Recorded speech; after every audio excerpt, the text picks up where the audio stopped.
Hello everyone, പുതിയൊരു വീഡിയോയിലേക്ക് എല്ലാവർക്കും സ്വാഗതം. SSC GDയുടെ എക്സാം അനാലിസിസ് ആണ് നമ്മൾ ഇന്ന് ചെയ്യാൻ പോകുന്നത്. ഫെബ്രുവരി 2 ചോദിച്ച ജനറൽ അവയർനെസ് ടോപ്പിക്കിൽ നിന്നുള്ള ക്വസ്റ്റ്യൻസ് എല്ലാം നമ്മൾ ഡിസ്കസ് ചെയ്യുന്നു. എല്ലാ ഷിഫ്റ്റുകളിലും ചോദിച്ച maximum number of questions collect ചെയ്തിട്ടാണ് നമ്മൾ ഇന്നത്തെ വീഡിയോയിൽ ഡിസ്കസ് ചെയ്യുന്നത്. ഓക്കെ, അപ്പോൾ നമുക്ക് ക്വസ്റ്റ്യൻസിലേക്ക് വരാം. ഇനി എക്സാം എഴുതാൻ പോകുന്നവരോട് കൃത്യമായിട്ട് പറയാനുള്ളത്, നിങ്ങൾ ഈ വരുന്ന ഒരു ഫോർമാറ്റ് ആദ്യം മുതലേ പറയുന്ന കാര്യങ്ങളാണ്. സ്റ്റാറ്റിക് GK പാർട്ടിൽ നിന്ന് കുറേ ക്വസ്റ്റ്യൻസ് റിപ്പീറ്റഡ് ആയിട്ട് ചില ഏരിയയിൽ നിന്ന് തന്നെ ചോദിക്കുന്നുണ്ട്. അതുപോലെ സയൻസിൽ നിന്നായാലും ജനറൽ അവയർനെസിന്റെ ഏത് പാർട്ടിൽ നിന്നായാലും ഈ പറയുന്ന ചോദിച്ച ഏരിയയിൽ നിന്ന് തന്നെയാണ് വീണ്ടും ക്വസ്റ്റ്യൻസ് ചോദിച്ചുകൊണ്ടിരിക്കുന്നത്. അപ്പം നിങ്ങൾ മാക്സിമം ആ ഒരു ഏരിയ നോക്കി തന്നെ പഠിച്ച് തന്നെ എക്സാമിന് പോകാൻ ശ്രമിക്കുക. ഇമ്പോർട്ടൻ്റ് ആയിട്ടുള്ള ഹോട്ട് ടോപ്പിക്സ് ഏതൊക്കെയാണെന്ന് നേരത്തെ വീഡിയോസിലൊക്കെ പറഞ്ഞിട്ടുണ്ടായിരുന്നു. ആ ടോപ്പിക്കുകൾ മസ്റ്റ് ആയിട്ട് നോക്കിയിട്ട് പോവുക. ജനറൽ അവയർനെസ്സിന് മാക്സിമം നമ്പർ ഓഫ് ക്വസ്റ്റ്യൻസ് നിങ്ങൾക്ക് അറ്റംപ്റ്റ് ചെയ്യാൻ പറ്റും. അപ്പോൾ ഒന്നാമത്തെ ചോദ്യം, first Indian cricketer to score 100 runs in test cricket. ചോദ്യം ഇതായിരുന്നു. First Indian cricketer to score 100 runs in test cricket. Test ക്രിക്കറ്റിൽ 100 റൺസ് സ്കോർ ചെയ്ത ഇന്ത്യക്കാരൻ, ആദ്യത്തെ ഇന്ത്യക്കാരൻ ആരാണെന്നാണ് ചോദിച്ചത്. അതിന്റെ ഉത്തരം ലാല അമർനാഥ്. നിങ്ങൾക്ക് പലർക്കും അറിയുന്നതായിരിക്കും. അപ്പൊ അത് 1993 1993 ഇദ്ദേഹം സ്കോർ ചെയ്തത്. ഇംഗ്ലണ്ടിനെതിരെ ആയിരുന്നു. 1993 മുംബൈയിൽ വെച്ച് നടന്ന മാച്ചിലാണ് first Indian to score 100 runs in test cricket. ഇംഗ്ലണ്ടിന്റെ ഇന്ത്യ ടൂറിൽ സമയത്താണ് ഈ ആദ്യമായിട്ട് 100 റൺസ് ടെസ്റ്റ് ക്രിക്കറ്റിൽ സ്കോർ ചെയ്തത് ലാല അമർനാഥ്. ഇനി ടെസ്റ്റിന് പകരം നമ്മുടെ അടുത്ത് വൺ ഡേ ഇന്റർനാഷണൽ ആണ് ചോദിക്കുന്നതെങ്കിൽ, ODI ചോദിച്ചാൽ അതിന്റെ ഉത്തരം കപിൽ ദേവ്. എല്ലാവർക്കും അറിയായിരിക്കും കപിൽ ദേവ്. അത് 1983 വേൾഡ് കപ്പിലാണ്. 1983 ആ വേൾഡ് കപ്പിലാണ് സ്കോർ ചെയ്തത്. ഇനി മറ്റൊരു ചോദ്യം കൂടെ നമുക്ക് വേണമെങ്കിൽ എക്സ്പെക്ട് ചെയ്യാം. T20 ആദ്യമായിട്ട് 100 റൺസ് സ്കോർ ചെയ്യുന്നത് സുരേഷ് റെയ്ന, ഇന്ത്യക്കാരൻ. ഇന്ത്യന്റെ കാര്യമാണ് പറഞ്ഞത്. സുരേഷ് റെയ്ന ആദ്യമായിട്ടല്ലാതെ ക്രിസ് ഗെയിൽ ആയിരുന്നു. ഇന്ത്യൻ ആരാണെന്ന് ചോദിച്ചാൽ സുരേഷ് റെയ്ന. അപ്പം ഇതുമായിട്ട് റിലേറ്റ് ചെയ്ത ക്വസ്റ്റ്യൻസ് ചോദിക്കുന്നത് കൊണ്ടാണ് എപ്പോഴും ഒരു ക്വസ്റ്റ്യനും അതുമായിട്ട് ബന്ധപ്പെട്ട ക്വസ്റ്റ്യൻസും ചോദിച്ചുകൊണ്ടിരിക്കുന്നതുകൊണ്ടാണ് ഞാൻ റിലേറ്റ് ചെയ്ത ഫാക്ട്സ് ജസ്റ്റ് ഇങ്ങനെ പറഞ്ഞത്. അപ്പോൾ ഈ 3 പോയിന്റ്സും ഒരുമിച്ച് ഓർക്കാൻ ശ്രമിക്കുക. അടുത്ത ചോദ്യത്തിലേക്ക് വരാം. രണ്ടാമത്തെ ചോദ്യം, who is appointed as the Indian ambassador to Madagascar. മഡഗാസ്കറിലേക്കുള്ള ഇന്ത്യൻ അംബാസഡർ ആയിട്ട് അപ്പോയിന്റ് ചെയ്ത ആളുടെ പേരാണ് ബണ്ടാരു വിൽസൺ ബാബു. ഇദ്ദേഹത്തെ തന്നെ റീസെന്റ് ആയിട്ട് കൊമോറോസിലേക്കുള്ള അംബാസഡർ ആയിട്ടും അപ്പോയിന്റഡ് ആയിരുന്നു. അപ്പോൾ ഇത് ഓർത്തോളാം, ബണ്ടാരു വിൽസൺ ബാബു ഇദ്ദേഹത്തെയാണ് Indian ambassador to Madagascar and Comoros. ഇത് രണ്ടും ഓർത്ത് വെച്ചോളുക. മൂന്നാമത്തെ ചോദ്യം, ഫുൾ ഫോം ഓഫ് നബാർഡ്. നമുക്ക് അറിയുന്നതായിരിക്കും നബാർഡിന്റെ ഫുൾ ഫോം എല്ലാവർക്കും അറിയാമായിരിക്കും. National bank for agriculture and rural development. ഇത് ഫോം ചെയ്ത വർഷം കൂടി അറിഞ്ഞിരിക്കുന്നത് നല്ലതാണ്. 1982 ജൂലൈ 12. ഈ ഒരു ഡേറ്റ് ഉൾപ്പെടെ പഠിക്കുന്നത് നല്ലതാണ്. പല എക്സാംസിനും ചോദിച്ചു കാണാറുണ്ട്. അപ്പൊ നബാർഡ് ഫോം ചെയ്തത് 1982 ജൂലൈ 12 അതിന്റെ ഹെഡ് ഓഫീസ് എന്ന് പറയുന്നത് മുംബൈ ആണ്. ഇത്രയും ഫാക്ട്സ് നിങ്ങൾ റിലേറ്റഡ് ആയിട്ട് നിങ്ങൾ ഈ ക്വസ്റ്റ്യൻസ് എക്സാമിന് വേണ്ടി പ്രിപ്പയർ ചെയ്യുന്നവർ ഒരു ക്വസ്റ്റ്യൻ കണ്ട ആ ക്വസ്റ്റ്യൻ്റെ സെയിം ഉത്തരങ്ങൾ മാത്രമല്ല, ഞാനിപ്പോൾ പറഞ്ഞതുപോലെ റിലേറ്റഡ് ഫാക്ട്സും കൂടെ കളക്ട് ചെയ്ത് പഠിക്കാൻ ശ്രമിക്കുക. ഞാനത് എല്ലാ ക്ലാസ്സുകളിലും അങ്ങനെ പറയുന്നില്ല, കാരണം നമുക്ക് ടൈം ഒരുപാട് മതിയാവില്ല ഇത്രയും ഡിസ്കസ് ചെയ്ത് ഒരു ക്വസ്റ്റ്യൻ അതുമായിട്ട് റിലേറ്റ് ചെയ്ത് ഒരുപാട് ഫാക്ട്സും ഡിസ്കസ് ചെയ്യാം. അപ്പോൾ ഇന്ന് കുറച്ച് ഫാക്റ്റുകൾ എക്സ്ട്രാ നമ്മൾ ഡിസ്കസ് ചെയ്യുന്നുണ്ട്. നാലാമത്തെ ചോദ്യം, who is the current union minister for communication, electronics and IT? ഇതാണ് ചോദ്യം ചോദിച്ചത്. കമ്മ്യൂണിക്കേഷനും ഇലക്ട്രോണിക്സ് ആൻഡ് IT ഈ ഡിപ്പാർട്ട്മെന്റ് ഹാൻഡിൽ ചെയ്യുന്ന യൂണിയൻ മിനിസ്റ്റർ ആരാണ്? അശ്വിനി വൈഷ്ണവാണ്. ഇദ്ദേഹം തന്നെയാണ് റെയിൽവേയും ഹാൻഡിൽ ചെയ്യുന്നത്. അപ്പൊ ഇതെല്ലാം ചോദിച്ചാൽ, റെയിൽവേ ചോദിച്ചാലും കമ്മ്യൂണിക്കേഷൻ ചോദിച്ചാലും ഇലക്ട്രോണിക്സ് ആൻഡ് IT ചോദിച്ചാലും ഇതിന്റെ എല്ലാം ഉത്തരം അശ്വിനി വൈഷ്ണവാണ്. ഇത് നിങ്ങൾ നേരത്തെ ഉള്ള ക്വസ്റ്റ്യൻസ് ഒക്കെ നോക്കിയിട്ടുണ്ടെങ്കിൽ മനസ്സിലാവും. യൂണിയൻ മിനിസ്റ്റേഴ്സ് ചോദിക്കുന്നുണ്ട്. അപ്പൊ എല്ലാ പോർട്ട്ഫോളിയോയും യൂണിയൻ മിനിസ്റ്റേഴ്സിന്റെ എല്ലാ യൂണിയൻ മിനിസ്റ്റേഴ്സിനെ നിങ്ങൾ കൃത്യമായിട്ട് സംശയമില്ലാതെ തന്നെ നോക്കിക്കൊണ്ടുപോവുക. അടുത്ത ചോദ്യം, chief minister of a state is appointed by. ഒരു സ്റ്റേറ്റിന്റെ ചീഫ് മിനിസ്റ്ററെ ആരാണ് അപ്പോയിന്റ് ചെയ്യുന്നത്? ഗവർണറാണ്. അപ്പോയിന്റ്മെന്റ് നടത്തുന്നത് ഗവർണറാണ്. പ്രൈം മിനിസ്റ്ററെ അപ്പോയിന്റ് ചെയ്യുന്നത് പ്രസിഡന്റ് ആണ്, അല്ലെ? പ്രൈം മിനിസ്റ്ററെ അപ്പോയിന്റ് ചെയ്യുന്നത് പ്രസിഡന്റ് ആണ്. അതുപോലെ തന്നെ പ്രസിഡന്റ് ആണ് യൂണിയൻ മിനിസ്റ്റേഴ്സിനെ എല്ലാം അപ്പോയിന്റ് ചെയ്യുന്നത് പ്രസിഡന്റ് ആണ്. ഇനി സ്റ്റേറ്റിന്റെ കാര്യം നോക്കിയാൽ ഗവർണറാണ് ചീഫ് മിനിസ്റ്ററെ അപ്പോയിന്റ് ചെയ്യുന്നത്. അതുപോലെ തന്നെ ആ സ്റ്റേറ്റിലുള്ള മിനിസ്റ്റേഴ്സിനെയൊക്കെ അപ്പോയിന്റ് ചെയ്യുന്നത് ഗവർണറാണ്. അപ്പൊ സ്റ്റേറ്റ് ലെവലിലുള്ള അപ്പോയിന്റ്മെന്റ്സ് എല്ലാം കൂടുതലും ഗവർണറും യൂണിയൻ ലെവലിലുള്ളത് അപ്പോയിന്റ്മെന്റ്സ് എല്ലാം പ്രസിഡന്റും ആണ് കൂടുതൽ, നമുക്കറിയാം. അപ്പൊ സിമ്പിൾ ആയിട്ടുള്ള ചോദ്യമാണ്, സംശയമൊന്നുമില്ല. ആറാമത്തെ ചോദ്യം, Baul Baul dance, BAUL, Baul dance is celebrated in the state of, ഏത് സ്റ്റേറ്റിലാണ് ബൗൾ ഡാൻസ് സെലിബ്രേറ്റ് ചെയ്യുന്നത്? ഡാൻസ് ഫോംസ് ഇമ്പോർട്ടന്റ് ആണ്. വെസ്റ്റ് ബംഗാൾ, വെസ്റ്റ് ബംഗാളിന്റെ ഡാൻസ് ഫോം ആണ് ബൗൾ ഡാൻസ്. ഇനി വെസ്റ്റ് ബംഗാളുമായിട്ട് ബന്ധപ്പെട്ട ഒന്ന് രണ്ട് ഡാൻസ് ഫോംസും കൂടെ നമുക്ക് നോക്കാം.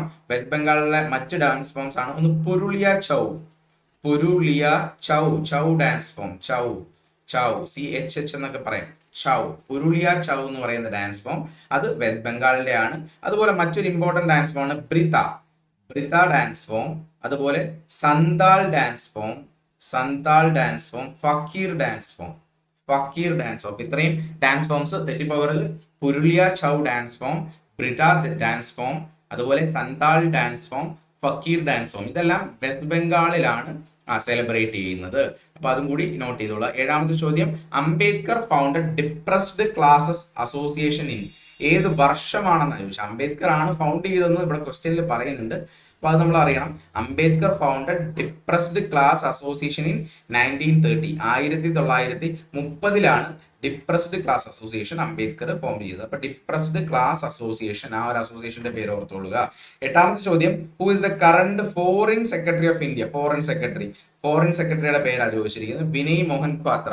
അപ്പൊ ഇങ്ങനെയുള്ള foreign secretary, finance secretary, cabinet secretary, ഇങ്ങനെ പല പല സെക്രട്ടറീസ് ഓഫ് ഇന്ത്യ ഉണ്ട് യൂണിയൻ ഗവൺമെന്റുമായിട്ട് ബന്ധപ്പെട്ട്. ഈ സെക്രട്ടറീസിന്റെ ഒക്കെ അപ്പോയിന്റ്മെന്റ്സ് റീസെന്റ് ആയിട്ടൊക്കെ ചേഞ്ച് ഉണ്ടെങ്കിൽ പോലും, അല്ലെങ്കിലും ഈ പോസ്റ്റുകളിലൊക്കെ ഇരിക്കുന്ന ആളുകളെ പറ്റി മസ്റ്റ് ആയിട്ട് നിങ്ങൾ നോക്കുക. അപ്പൊ ഫോറിൻ സെക്രട്ടറി മാത്രമല്ല, ഫിനാൻസ് സെക്രട്ടറി, ക്യാബിനറ്റ് സെക്രട്ടറി തുടങ്ങിയ ഇമ്പോർട്ടന്റ് പോസ്റ്റുകളിൽ ഇരിക്കുന്ന ആളുകളുടെ പേരും കൂടി മസ്റ്റ് ആയിട്ട് നിങ്ങൾ നോക്കണം. ഒമ്പതാമത്തെ ചോദ്യം, Harijan Sevak Sangh was founded in, Harijan Sevak Sangh കേട്ടിട്ടുണ്ടോ ഈ അസോസിയേഷന്റെ പേര്? ഹരിജൻ, ഹരിജൻ സേവക് സംഘ് ആരായിരിക്കും ഫൗണ്ട് ചെയ്തത്? ഗാന്ധിജി ഫൗണ്ട് ചെയ്ത അസോസിയേഷൻ തന്നെയാണ്, ഗാന്ധിജി ഫൗണ്ട് ചെയ്ത അസോസിയേഷൻ ആണ് ഹരിജൻ സേവക് സംഘ്. അത് 1930 സെപ്റ്റംബർ 30 ഫൗണ്ട് ചെയ്യുന്നത്. ഹരിജൻ സേവക് സംഘ് 1930 സെപ്റ്റംബർ 30 അത് ഫൗണ്ട് ചെയ്യുന്നത്. ഓക്കെ, അപ്പൊ അത് ഓർത്തോളൂ. 10ാമത്തെ ചോദ്യം എളുപ്പമുള്ളൊരു ചോദ്യമാണ്. Road which connects important cities of the country, ഒരു രാജ്യത്തിന്റെ ഏറ്റവും ഇമ്പോർട്ടന്റ് ആയിട്ടുള്ള സിറ്റീസിനെ കണക്ട് ചെയ്യുന്ന റോഡിനെ വിളിക്കുന്ന പേര് നാഷണൽ ഹൈവേ, NH നമ്മൾ പറയത്തില്ലേ, നാഷണൽ ഹൈവേ. ഒരു രാജ്യത്തിന്റെ, നേഷന്റെ അല്ലെങ്കിൽ ഒരു കൺട്രിയുടെ ഇമ്പോർട്ടന്റ് സിറ്റീസിനെ കണക്ട് ചെയ്യുന്ന നാഷണൽ ഹൈവേ ആണ്. അതേസമയം ഒരു സ്റ്റേറ്റിനകത്തെ ഇമ്പോർട്ടന്റ് സിറ്റീസിനെ കണക്ട് ചെയ്യുകയാണെങ്കിൽ അത് സ്റ്റേറ്റ് ഹൈവേ. ഒരു സ്റ്റേറ്റിനകത്തെ ഇമ്പോർട്ടന്റ് പ്ലേസസ് കണക്ട് ചെയ്യുന്നത് സ്റ്റേറ്റ് ഹൈവേ. ഇനി 11ാമത്തെ ചോദ്യം, chairman of audit bureau of circulation, ABC, chairman of audit bureau of circulation. ഇതിൽ ഓർക്കേണ്ട കാര്യം, ഇപ്പോഴത്തെ ചെയർമാൻ, ഇത് നമ്മുടെ എക്സാമിന് ചോദിച്ച ചോദ്യം, അത് ഇപ്പൊ ചേഞ്ച് ആയിട്ടുണ്ട്, ഈ പൊസിഷൻ ചേഞ്ച് ആയിട്ടുണ്ട്. ദെബ്രത മുഖർജിയാണ് ഉത്തരമായിട്ട് ഓപ്ഷനിൽ ഉണ്ടായിരുന്നത്. അതായത് ഈ ഒരു പോസ്റ്റ് ഈ റീസെന്റ് ആയിട്ട് ചേഞ്ച് ആയിട്ടുണ്ട്, chairman of audit bureau of circulation. ശരി, ഇപ്പോഴത്തെ ചെയർമാൻ പ്രതാപ് പവാർ ആണ്, ദെബ്രത മുഖർജി ആയിരുന്നു കേട്ടോ. അപ്പോൾ 12ാമത്തെ ചോദ്യം, Dussehra Puja is celebrated in which month according to Hindu calendar? Dussehra Puja Hindu calendar അനുസരിച്ച് ഏത് മാസത്തിലാണ് സെലിബ്രേറ്റ് ചെയ്തതെന്ന് ചോദിച്ച് അശ്വിന മന്തിലാണ് സെലിബ്രേറ്റ് ചെയ്തത്. സെപ്റ്റംബർ ഒക്ടോബർ മാസങ്ങളിലാണ് വരുന്നത്. അപ്പൊ ദസറ പൂജ ഫെസ്റ്റിവൽ റിലേറ്റഡ് ആയിട്ടുള്ള ക്വസ്റ്റ്യൻ ആണ്. അടുത്ത ചോദ്യം, father of Gautam Buddha belonged to which clan? ഏത് കുലത്തിലായിരുന്നു ഗൗതം ബുദ്ധന്റെ അച്ഛൻ ഉണ്ടായിരുന്നത് എന്ന് ആണ് ചോദ്യം. അതിന്റെ ഉത്തരമാണ് ക്ഷത്രിയ ക്ലാനായ ശാക്യ എന്ന് പറയുന്ന കുലത്തിലാണ് ഗൗതം ബുദ്ധന്റെ ഫാദർ ഉണ്ടായിരുന്നത്. അതുകൊണ്ട് തന്നെ ഗൗതം ബുദ്ധനെ അറിയപ്പെടുന്ന ഒരു പേരാണ് ശാക്യമുനി എന്നറിയപ്പെടുന്നത് ആരാണ്? ശാക്യമുനി എന്നറിയപ്പെടുന്നത് ഗൗതം ബുദ്ധനെ തന്നെയാണ്. അങ്ങനെ ഒരു പേരുണ്ട്, other name of Gautam Buddha. അപ്പം ശാക്യ ക്ലാനിലാണ് ഗൗതം ബുദ്ധന്റെ അച്ഛൻ ഉണ്ടായിരുന്നത്. 14ാമത്തെ ചോദ്യം, കെമിക്കൽ നെയിം ഓഫ് ബേക്കിംഗ് സോഡയുടെ കെമിക്കൽ നെയിമാണ് sodium bicarbonate, NaHCO3, sodium bicarbonate ആണ് ബേക്കിംഗ്. തിരിഞ്ഞു പോകാതിരിക്കാൻ ഞാൻ പറഞ്ഞിട്ടുണ്ടായിരുന്നു മറ്റൊരു ക്ലാസ്സിൽ. ഞാൻ നേരത്തെ കെമിക്കൽ നെയിംസ് ഒക്കെ പറയുന്ന ഒരു വീഡിയോ നേരത്തെ ചെയ്തിട്ടുണ്ടായിരുന്നു, SSCGDയുടെ ഇമ്പോർട്ടന്റ് കെമിക്കൽ നെയിംസ്. അതിനകത്ത് പറഞ്ഞിട്ടുള്ളതാണ് sodium bicarbonate baking soda. Sodium carbonate ആണെങ്കിലോ, വെറും സോഡിയം കാർബണേറ്റ് അല്ലെങ്കിൽ Na2CO3, സോഡിയം കാർബണേറ്റ് ആണെങ്കിൽ വാഷിംഗ് സോഡയാണ്. അതും അതിന്റെ കൂടെ റിലേറ്റ് ചെയ്ത് ഓർത്ത് വെച്ചോളുക. അപ്പൊ സോഡിയം ബൈകാർബണേറ്റ് ബേക്കിംഗ് സോഡയും സോഡിയം കാർബണേറ്റ് വാഷിംഗ് സോഡയുമാണ്. 15ാമത്തെ ചോദ്യം, which of the following awards are not given on national sports day. National sports day August 29 national sports day celebrate ചെയ്യുന്നു. ആ ദിവസം കൊടുക്കാത്ത അവാർഡ് ഏതാണെന്ന് ചോദിച്ചത്. അപ്പോൾ ഈ ദിവസം ഏതൊക്കെ അവാർഡുകളാണ് കൊടുക്കുന്നത് നമ്മൾ അറിഞ്ഞാൽ നമുക്ക് ഉത്തരവായല്ലോ അല്ലേ. അപ്പോൾ ഒരു കാര്യം മനസ്സിലാക്കുക, നാഷണൽ സ്പോർട്സ് ഡേയിൽ 6 ഇമ്പോർട്ടന്റ് അവാർഡ്സ് കൊടുക്കാറുണ്ട്. സ്പോർട്സുമായിട്ട് ബന്ധപ്പെട്ട 6 ഇമ്പോർട്ടന്റ് അവാർഡ്സ് നാഷണൽ സ്പോർട്സ് ഡേയിൽ കൊടുക്കാറുണ്ട്. ഈ 6 ഇമ്പോർട്ടന്റ് സ്പോർട്സ് അവാർഡ്സ് ഏതൊക്കെയാണെന്ന് പഠിച്ചു വെച്ചാൽ ഇതിന്റെ ഉത്തരവായി. അപ്പൊ ഈ വന്ന എക്സാമിന് ചോദിച്ച ക്വസ്റ്റ്യനിൽ ഈ ഓപ്ഷൻസിൽ ഇല്ലാതിരുന്നത് ഇതാണ് ശരി ഉത്തരം. അതുകൊണ്ട് പരംവീർ പുരസ്കാർ ആയിരുന്നു. ഈ Paramvir Puraskar national sports day അല്ല കൊടുക്കുന്നത്, അതുകൊണ്ട് അതായിരുന്നു ശരി ഉത്തരം. ഇനിയും 6 സ്പോർട്സ് അവാർഡ്സ് ഏതൊക്കെയാണെന്ന് നോക്കാം. ഒന്ന്, മേജർ ധ്യാൻ ചന്ദ് ഖേൽ രത്ന അവാർഡ്. ഈ അവാർഡിനെ പറ്റി ക്വസ്റ്റ്യൻസ് നേരത്തെ വന്നിട്ടുണ്ടായിരുന്നു, നമ്മൾ ഡിസ്കസ് ചെയ്തിട്ടുണ്ടായിരുന്നു. ഈ അവാർഡ് റീനെയിം ചെയ്തിട്ടാണ്, അതായത് രാജീവ് ഗാന്ധി ഖേൽ രത്ന അവാർഡിനെ റീനെയിം ചെയ്താണ് മേജർ ധ്യാൻ ചന്ദ് ഖേൽ രത്ന അവാർഡ് എന്ന് വിളിച്ചത്. ഒന്നാമത്തെ award major Dhyan Chand Khel Ratna award, 2 Arjuna award, 3 Dronacharya award, 4 major Dhyan Chand award. Khel Ratna award അല്ല, മേജർ ധ്യാൻചന്ദ് അവാർഡ്. അടുത്തത് Maulana Abul Kalam Azad trophy. Maulana Abdul Kalam Azad trophy. 6 last one Rashtriya Khel Protsahan Puraskar. അപ്പൊ ഇത്രയും ഒന്ന് നോട്ട് ചെയ്ത് വെച്ചോളൂ. ഒന്നാമത്തെ പറഞ്ഞത് major Dhyan Chand Khel Ratna award, Arjuna award, Dronacharya award, Dhyan Chand award, Maulana Abul Kalam Azad trophy, രാഷ്ട്രീയ ഖേൽ പ്രോത്സാഹൻ പുരസ്കാർ. ഇങ്ങനെ 6 ഇമ്പോർട്ടന്റ് അവാർഡ്സ് ആണ് നാഷണൽ സ്പോർട്സ് ഡേയിൽ കൊടുക്കുന്നത്, ഓർത്ത് വെച്ചുകൊള്ളുക. 16ാമത്തെ ചോദ്യം, who participates in the presidential election from the States. അതായത് പ്രസിഡൻഷ്യൽ ഇലക്ഷനിൽ സ്റ്റേറ്റിനെ റെപ്രസെന്റ് ചെയ്തുകൊണ്ട് ആരാണ് വോട്ട് ചെയ്യുന്നത്, ഇതാണ് ചോദ്യം. അപ്പൊ നമ്മളത് കുറച്ച് ഡീറ്റെയിൽ ആയിട്ട് കൃത്യമായിട്ട് അറിഞ്ഞാൽ ഇതിനകത്ത് സംശയമൊന്നും വേണ്ട. പ്രസിഡന്റിന്റെ ഇലക്ഷൻ ആകുമ്പോൾ ഒരു കാര്യം ഓർക്കുക, എലക്റ്റഡ് മെമ്പേഴ്സിന് മാത്രമേ ഇലക്ഷനിലൂടെ എലക്ട് ചെയ്ത് വന്ന മെമ്പേഴ്സിന് മാത്രമേ വോട്ട് ചെയ്യാൻ പറ്റൂ. ഒന്നാമത്തെ പോയിന്റ്, എലക്റ്റഡ് മെമ്പേഴ്സ് ഒള്ളി പ്രസിഡന്റിന്റെ ഇലക്ഷൻ ആകുമ്പോൾ. ഇപ്പം ഇലക്ഷനിലൂടെ എലക്ട് ചെയ്യപ്പെട്ട മെമ്പേഴ്സ് ഉണ്ട്, അതുപോലെ നോമിനേറ്റ് ചെയ്യപ്പെട്ട മെമ്പേഴ്സ് ഉണ്ട് അല്ലെ. പ്രസിഡന്റ് നോമിനേറ്റ് ചെയ്യപ്പെടുന്ന മെമ്പേഴ്സ് ഉണ്ട്, അങ്ങനെ നോമിനേറ്റഡ് മെമ്പേഴ്സും എല്ലായിടത്തും ഉണ്ട്. അപ്പൊ ഇതിനകത്ത് എലക്റ്റഡ് മെമ്പേഴ്സിന് മാത്രമേ ഈ പ്രസിഡന്റിന്റെ ഇലക്ഷനിൽ മത്സരിക്കാൻ പറ്റും. അപ്പൊ എലക്റ്റഡ് മെമ്പേഴ്സ് ഇവിടെ നിന്നുള്ള ആൾക്കാർക്കൊക്കെയാണ് മൊത്തത്തിൽ ടോട്ടൽ നമുക്ക് നോക്കാം. 1 elected members of Rajya Sabha, 2 elected members of Lok Sabha, 3 elected members of state legislative assembly. ഇനിയും ഒരു കൂട്ടരും കൂടെ ഉണ്ട്, elected members of union territory of Delhi and Puducherry. ഡൽഹിയും പുതുച്ചേരി ഈ 2 യൂണിയൻ ടെറിട്ടറീസിലുള്ള എലക്റ്റഡ് മെമ്പേഴ്സ്, ലെജിസ്ലേറ്റീവ് അസംബ്ലിയിലെ അവിടുത്തെ എലക്റ്റഡ് മെമ്പേഴ്സിനും ഈ പ്രസിഡൻഷ്യൽ ഇലക്ഷന് മത്സരിക്കാൻ അല്ലെങ്കിൽ വോട്ട് ചെയ്യാൻ പറ്റും. അപ്പൊ ഇത് ചോദിച്ചത് സ്റ്റേറ്റിൽ നിന്ന് എവിടെ നിന്നാണ്? Elected members of legislative assembly ആണ് ശരി ഉത്തരം. ലെജിസ്ലേറ്റീവ് അസംബ്ലിയിലെ മാത്രം എലക്റ്റഡ് മെമ്പേഴ്സിനെ പ്രസിഡൻഷ്യൽ ഇലക്ഷന് വോട്ട് ചെയ്യാൻ പറ്റും. മനസ്സിലായല്ലോ? അപ്പൊ അത് കൃത്യമായിട്ട് തിരിച്ചു പോകരുത്. Elected members of legislative assembly, legislative council ഉണ്ടെങ്കിൽ ആ കൗൺസിലുള്ള മെമ്പേഴ്സിന് മത്സരിക്കാൻ അല്ലെങ്കിൽ വോട്ട് ചെയ്യാൻ പറ്റില്ല. മത്സരിക്കാനല്ല, വോട്ട് ചെയ്യാൻ പറ്റില്ല. Elected members of legislative assembly മാത്രം, elected members of legislative council ഇല്ല. ഓക്കെ. 17ാമത്തെ ചോദ്യം, what was the outcome of green revolution? എന്താണ് ഗ്രീൻ റവല്യൂഷന്റെ ഔട്ട്കം എന്നാണ് ചോദിച്ചത്. നമുക്കറിയാം ഇമ്പോർട്ടന്റ് ആയിട്ടുള്ള ഔട്ട്കംസ്. ഒന്നെന്ന് പറയുന്നത് production in crops, high production അല്ലെ, വലിയ പ്രൊഡക്ഷൻ ഉണ്ടാക്കി ക്രോപ്പുകൾ അല്ലെങ്കിൽ ഫുഡ് ഗ്രെയിൻസ്, ഈ ഫുഡുമായിട്ട് ബന്ധപ്പെട്ടത്, അഗ്രികൾച്ചറുമായിട്ട് ബന്ധപ്പെട്ട എല്ലാ കാര്യങ്ങളിലെയും വളരെ വലിയ പ്രൊഡക്ഷൻ ഉണ്ടാക്കി. മറ്റൊന്നാണ് ഹൈ ഈൽഡിങ് വെറൈറ്റീസ് ഓഫ് ക്രോപ്പുകൾ ഇന്ത്യയിൽ ഇൻട്രൊഡ്യൂസ്ഡ് ആയി. ഹൈ ഈൽഡിങ് എന്ന് പറയുന്നത് വളരെ കൂടുതൽ ഈൽഡ് ഉണ്ടാക്കുന്ന ക്രോപ്സ്, അതായത് പ്രത്യേകമായിട്ട് ബ്രീഡുകൾ ഉണ്ടാക്കിയെടുത്ത ക്രോപ്പുകൾ ഒരുപാട് ഇന്ത്യയിൽ വരാൻ തുടങ്ങി. ഇത് രണ്ടും മെയിൻ ആയിട്ടുള്ള ഔട്ട്കമാണ്. അപ്പം ഓപ്ഷനിൽ ഉണ്ടായിരുന്ന high yielding varieties of crops green റവല്യൂഷന്റെ ഒരു ആഫ്റ്റർ എഫക്റ്റ് ആയിരുന്നു അല്ലേ ഇത്.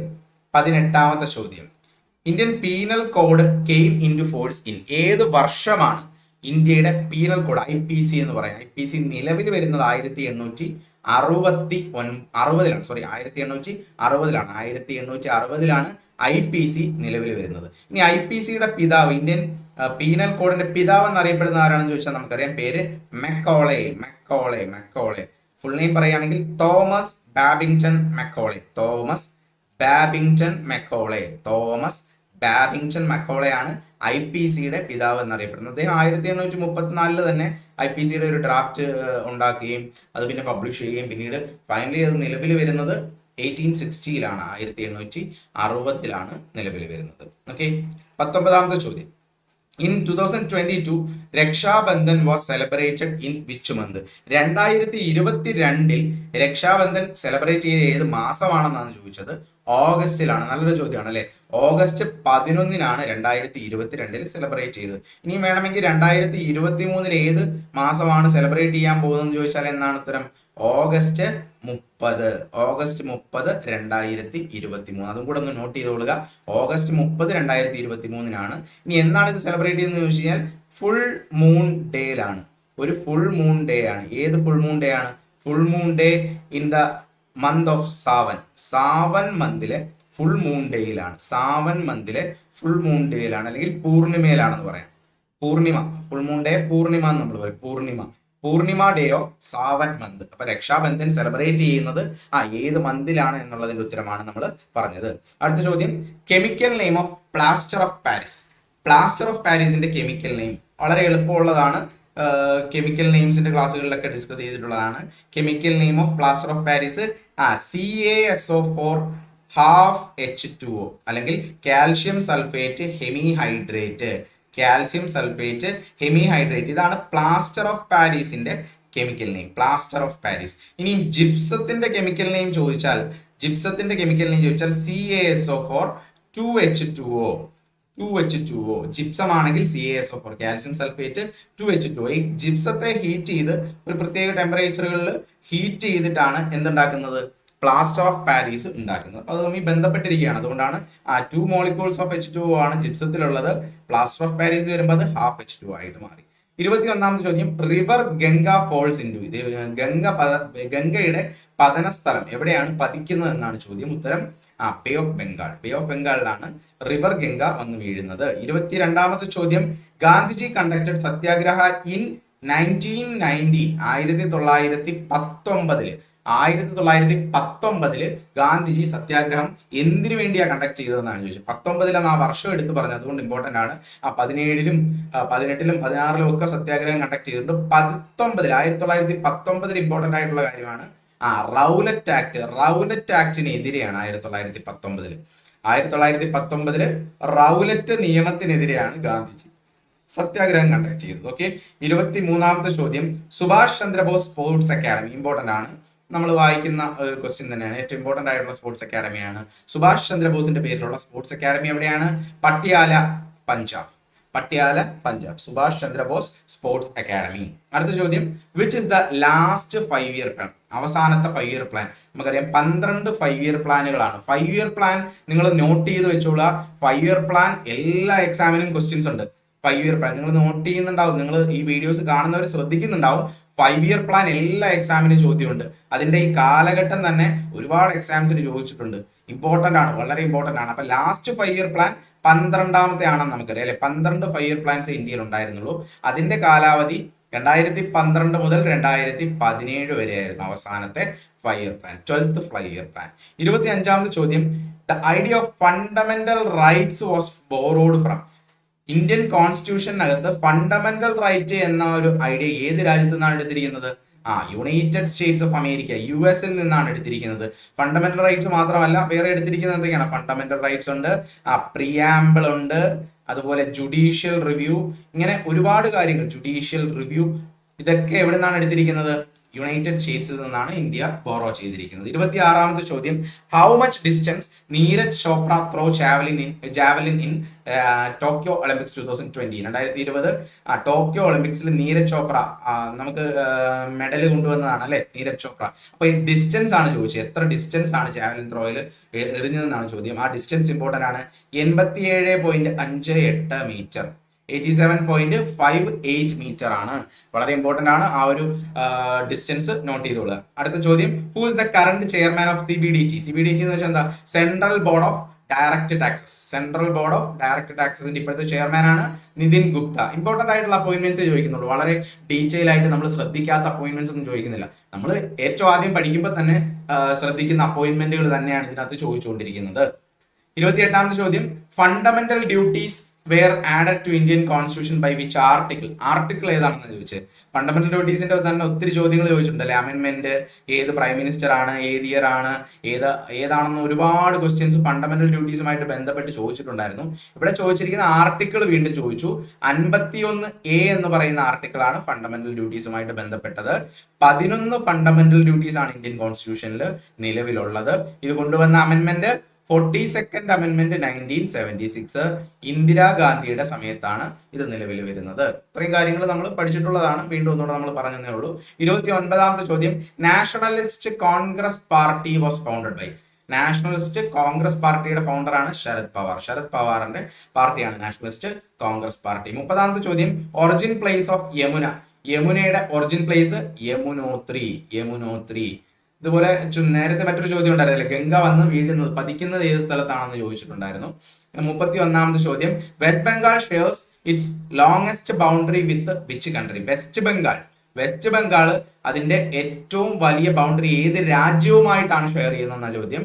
ബംഗ്ലാദേശുമായിട്ടാണ് ഷെയർ ചെയ്യുന്നത്. 32ാമത്തെ ചോദ്യം, Bajrang Punia won bronze medal in.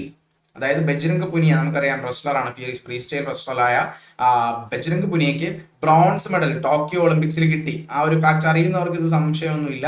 അപ്പൊ bronze medal in Tokyo Olympics 2020 അല്ല അത് കണ്ടക്ട് ചെയ്ത് 2020 കണ്ടക്ട് ചെയ്യേണ്ടിയിരുന്ന ടോക്കിയോ ഒളിമ്പിക്സ്. അതുകൊണ്ടാണ് ടോക്കിയോ ഒളിമ്പിക്സ് 2020 എന്ന് പറയുന്നത്.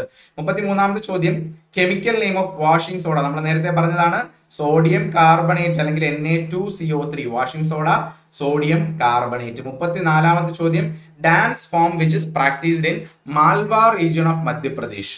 മധ്യപ്രദേശിലെ മാൽവ റീജിയനിൽ പ്രാക്ടീസ് ചെയ്യുന്ന ഡാൻസ് ഫോം ഏതാണെന്നാണ് ചോദ്യം. ഉത്തരം മഡ്കി ഡാൻസ്. മഡ്കി ഡാൻസ് മാത്രമല്ല, ഒരുപാട് ഡാൻസ് ഫോംസ് അവിടെ പ്രാക്ടീസ് ചെയ്യുന്നുണ്ട്. അപ്പൊ ഓപ്ഷനിൽ നിന്ന് നമുക്ക് ഉത്തരം എന്ന് മാത്രമേ പറയാൻ പറ്റുള്ളൂ. അപ്പൊ മഡ്കി ഡാൻസ് ആണ് മധ്യപ്രദേശിലെ മാൽവ റീജിയനിൽ പ്രാക്ടീസ് ചെയ്യുന്ന ഒരു ഡാൻസ് ഫോം. മറ്റ് 1-2 ഡാൻസ് ഫോംസ് ഓഫ് മധ്യപ്രദേശ് നമുക്ക് പറയാം. മറ്റൊരു ഡാൻസ് ഫോമിന്റെ പേരാണ് ഗ്രിഡ ഡാൻസ് ഫോം ഉണ്ട്, മഡ്കി ഡാൻസ് ഫോം ഉണ്ട്, നമ്മളിപ്പോ പറഞ്ഞു മഡ്കി ഡാൻസ് ഫോം പറഞ്ഞു. ജവാറ ഡാൻസ് ഫോം ഉണ്ട്, ജവാറ ഡാൻസ് ഫോം ഉണ്ട്. ആഡ ഡാൻസ് ഫോം ഉണ്ട്. അതുപോലെ ഫുൽപട്ടി ഡാൻസ് ഫോം ഉണ്ട്, ഫുൽപട്ടി ഡാൻസ് ഫോം. ഇതെല്ലാം മധ്യപ്രദേശിലെ ഇമ്പോർട്ടന്റ് ആയിട്ടുള്ള ഡാൻസ് ഫോംസ് ആണ്. ആഡ ഡാൻസ് ഫോം, ഫുൽപട്ടി ഡാൻസ് ഫോം. 35ാമത്തെ ചോദ്യം, Golgi complex mitochondria are found in. വളരെ എളുപ്പമുള്ള ചോദ്യം അല്ലേ. ഇതൊക്കെ എവിടെയാണ് കാണപ്പെടുന്നതെന്ന് മാത്രമേ ചോദിച്ചുള്ളൂ. ഗോൾഗി കോംപ്ലക്സ് അല്ലെങ്കിൽ ഗോൾഗി ബോഡീസ് മൈറ്റോകോൺട്രിയ ഒക്കെ കാണപ്പെടുന്നത് എവിടെയാണ്? സെല്ലിനകത്താണ് കാണപ്പെടുന്നത്. സെൽ ഓർഗനൽസ് ആണ് ഇതെല്ലാം. ഗോൾഗി കോംപ്ലക്സ്, മൈറ്റോകോൺട്രിയ ഇതെല്ലാം സെൽ ഓർഗനൽസ് ആണല്ലോ. അപ്പൊ അതുകൊണ്ട് തന്നെ സെല്ലിനകത്താണ് കാണപ്പെടുന്നത് എന്നുള്ള വളരെ സിമ്പിൾ ആയിട്ടുള്ള ചോദ്യമാണ്. ഗോൾഗി കോംപ്ലക്സിനെ അല്ലെങ്കിൽ ഗോൾഗി ബോഡിയെ അറിയപ്പെടുന്ന പേരാണ് സെൽ ട്രാഫിക് പോലീസ്. അത് ഓർത്ത് വെച്ചോളുക. ട്രാഫിക് പോലീസ് ഓഫ് സെൽ എന്നറിയപ്പെടുന്നത് ഗോൾഗി ബോഡീസിനെയാണ്. അതുപോലെ മൈറ്റോകോൺട്രിയ എന്തറിയപ്പെടുന്നു? പവർ ഹൗസ് ഓഫ് സെൽ എന്നറിയപ്പെടുന്നത് മൈറ്റോകോൺട്രിയ ആണ്. Power house of cell. അപ്പൊ ഈ 2 പോയിന്റും കൂടെ എക്സ്ട്രാ നിങ്ങൾ നോട്ട് ചെയ്തോളുക. നിങ്ങൾക്ക് ഇതിന്റെ PDF അവൈലബിൾ ആക്കുന്നതായിരിക്കും. ആ PDF ടെലഗ്രാമിൽ നിന്ന് നിങ്ങൾക്ക് എടുക്കാൻ പറ്റുന്നതായിരിക്കും. നമ്മുടെ ടെലഗ്രാം ചാനലിൽ ഇത് അവൈലബിൾ ആയിരിക്കും. 36ാമത്തെ ചോദ്യം, chair person of law commission of Indian law കമ്മീഷന്റെ ഇപ്പോഴത്തെ ചെയർമാൻ ആണ് ഋതുരാജ് അവസ്ഥയാണ് ഇപ്പോഴത്തെ ലോ കമ്മീഷന്റെ ചെയർമാൻ. ഋതുരാജ് അവസ്ഥ ഇമ്പോർട്ടന്റ് ആയിട്ടുള്ള അപ്പോയിന്റ്മെന്റ് ആണ്. 37ാമത്തെ ചോദ്യം, which of the following dance form is not practised in ഹരിയാനയിൽ പ്രാക്ടീസ് ചെയ്യാത്തത് ഏതാണെന്നാണ് ചോദ്യം. അപ്പം എല്ലാ സ്റ്റേറ്റുകളുടെയും ഡാൻസ് ഫോംസിനെ പറ്റി ഒരു നല്ല ധാരണ ഉണ്ടായിരിക്കണം. പിന്നെ ഒരു കാര്യം, ഒരുപാട് കോംപ്ലിക്കേറ്റഡ് ആയിട്ടുള്ള ഡാൻസ് ഫോംസ് ഒന്നും ചോദിച്ചില്ല. നമ്മൾ എപ്പോഴും പഠിക്കുന്ന സ്റ്റാറ്റിസ്റ്റിക്സ് പാർട്ടിൽ പഠിക്കുന്നത് മാത്രമേ ചോദിച്ചിട്ടുള്ളൂ. ഈ ഓപ്ഷനിൽ ഉണ്ടായിരുന്നതിനകത്ത് റൌഫ് മാത്രമായിരുന്നു ഹരിയാനയിൽ പ്രാക്ടീസ് ചെയ്യാത്തത്. അപ്പം റൌഫ് ജമ്മു കാശ്മീരിലാണ് മെയിൻ ആയിട്ടും പ്രാക്ടീസ് ചെയ്യുന്നത് നമുക്കറിയാം. അതുകൊണ്ട് അതായിരുന്നു ശരി ഉത്തരം. ഇനി നമുക്ക് ഹരിയാനയിലെ മറ്റ് ഡാൻസ് ഫോംസിന്റെ പേരുകൾ നമുക്ക് നോക്കാം. ഒന്ന് ഭാഗ് ഡാൻസ് ഫോം അല്ലെങ്കിൽ FAAG ഭാഗ് എന്ന് പറയും, Bhaag dance form. രണ്ടാമത്തെയാണ് San dance form. മറ്റൊന്നാണ് Korea dance form, KHORA Korea dance form. അതുപോലെ ധമാൽ ഡാൻസ് ഫോം. ഇത്രയും ഡാൻസ് ഫോംസ് ഹരിയാനയിൽ പ്രാക്ടീസ് ചെയ്യാറുണ്ട്. പ്രാക്ടീസ് ചെയ്യാറില്ലാത്തതാണ് റൌഫ് ഹക്രി എന്നൊക്കെ പറഞ്ഞത് നമ്മൾ ജമ്മു കാശ്മീരുമായിട്ട് ബന്ധപ്പെട്ട് പഠിക്കുന്നതാണ്. അപ്പോൾ ഉത്തരം റൌഫ് ആയിരുന്നു എന്ന് മനസ്സിലായി അല്ലേ? അപ്പൊ ഇത്രയും ക്വസ്റ്റ്യൻസ് ആണ് നമ്മൾ ഫെബ്രുവരി 2-ന് പല ഷിഫ്റ്റുകളിലായിട്ട് ചോദിച്ച ക്വസ്റ്റ്യൻസ്. അതെല്ലാം കൺസോളിഡേറ്റ് ചെയ്തിട്ടാണ് പറയുന്നത്. ഇത്രയും ദിവസമുള്ള ഒബ്സർവേഷൻ നോക്കിയാൽ നമുക്ക് മനസ്സിലാവുന്ന കാര്യം ക്ലിയർ ആണ്. SSC GD എക്സാംസിന് റിപ്പീറ്റഡ് ആയിട്ട് ഒരു ക്വസ്റ്റ്യനുമായിട്ട് ബന്ധപ്പെട്ട, നമ്മൾ ഇപ്പൊ ചോദിച്ചിരിക്കുന്ന ക്വസ്റ്റ്യൻസുമായിട്ട് ബന്ധപ്പെട്ടതാണ് വീണ്ടും വീണ്ടും വീണ്ടും ചോദിച്ചുകൊണ്ടിരിക്കുന്നത്. പാറ്റേണിൽ ഇതുവരെ ഇത്രയും ദിവസം എക്സാംസ് കണ്ടക്ട് ചെയ്തിട്ട് മാറ്റങ്ങളൊന്നും കാണുന്നില്ല. നിങ്ങളപ്പോൾ കൂടുതലായിട്ടും ഈ പഠിപ്പിച്ച അല്ലെങ്കിൽ ഈ ഡിസ്കസ് ചെയ്ത ക്വസ്റ്റ്യൻസുമായിട്ട് ബന്ധപ്പെട്ട ഫാക്ട്സ് സെൽഫായിട്ട് കളക്ട് ചെയ്ത് തന്നെ ലാസ്റ്റ് മിനിറ്റിന് എക്സാം പോകുന്നവർ പ്രിപ്പറേഷൻ നടത്താൻ ശ്രമിക്കുക. Okay, thank you for watching the video.